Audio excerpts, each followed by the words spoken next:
Hey everybody, today I'm going to be showing you this website, musictheory.net, which is a really valuable tool for learning music theory, as you might have guessed.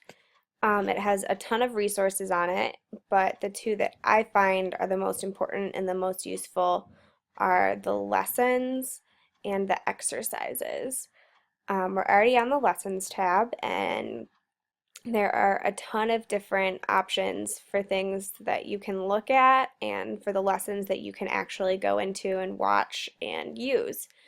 Um, they start with the basics, which would just be reading the music and the staff and all those different things like note names and accidentals and all of those sorts of really important fundamentals. But then those are elaborated on and stretched out in the following categories: rhythm and meter, scales and key signatures, intervals and chords, and so forth, that each have different lessons that explain how they work. So, in order to take advantage of these, all you really have to do is click on one. It's extremely user friendly. So as you go through each step, they are highlighted and it goes with the accompanying illustration that you're going to see on top. So you just use these nice little arrows down here to go through each step, and then it will highlight where you are and explain it through visual terms up there, which is really great for explaining it in multiple ways. And you can just go through. It incorporates keyboard, as you can see. There's a ton of different ways to learn on this website, and each step just goes through. Um, then going back, you can do those same types of things with any of these lessons. And then what I think is really cool is it really is helpful for getting practice on these, because then we go into the exercises, and for each lesson that you saw, there are exercises for maintaining and being able to learn how to use those skills that you're learning on your own.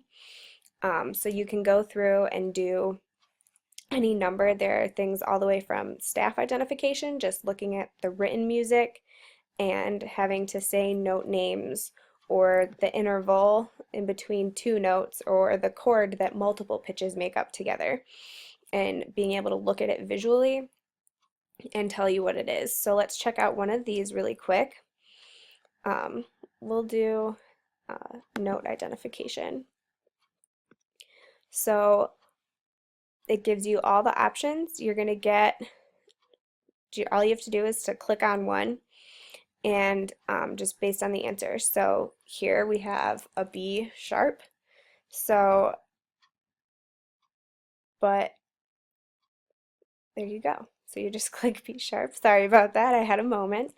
Um, when it's right, it sounds the pitch for you and highlights it green. That would be a C flat, but when we're going to pretend we don't know that to see what happens when something goes wrong. So say we think that's an E, it just shows it red, and you can either A, continue to click and it will keep showing red until you get it right, and then it will sound, or you can, hit another wrong answer and then hit reveal answer, and it will show you it highlighted in green right there. Or you can hit new question and it will give you another one.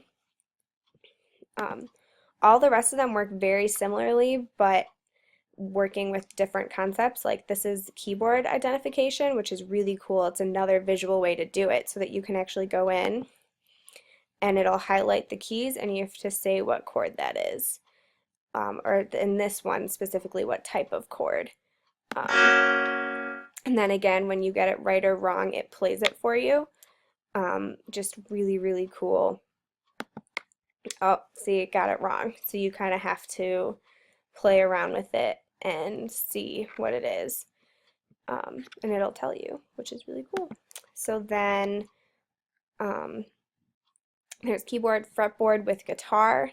There's also what I think is one of the most helpful ones to use is the ear training section. Ear training is really hard to practice by yourself, because if you're going to play examples on a piano, you obviously are going to know what you're playing. But with these sorts of things, it's much easier because there's something to play it for you and to check. So I have actually used this a lot in my own studies when I was doing theory as a freshman and sophomore in college. It's really, really applicable, and this one's actually really cool. So you listen to the scale, and then you can either replay it by clicking on it to hear it again,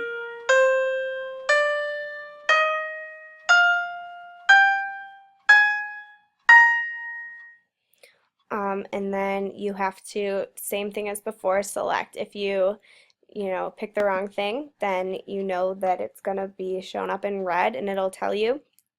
You can also then pick reveal answer again and it'll show you what it is. And then if you get it correct, it'll give you another question. The really cool thing about these two is you can go in and sort of edit them a little bit, if I remember correctly. Yes, so you can customize it. So it'll have all the scales. Like right now, everything checked is what it can play.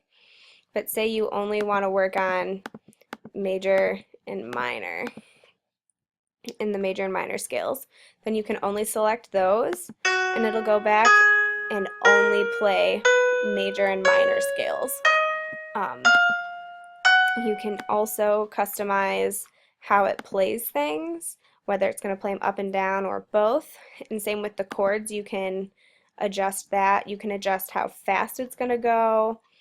You can pick different instruments. There are a lot of different accommodations to really help students learn as best they can, which I think is really, really cool. The only hard thing is, as far as teachers, you can't necessarily keep the scores. They could, send a screenshot of their score to see how they did, and to sort of check progress if they're doing it at home. But other than that, there's no way to send the scores out that I'm aware of at this point in time. But that's a lot of the basics about musictheory.net and how it works and all the ways that it's useful and all the different things it can do.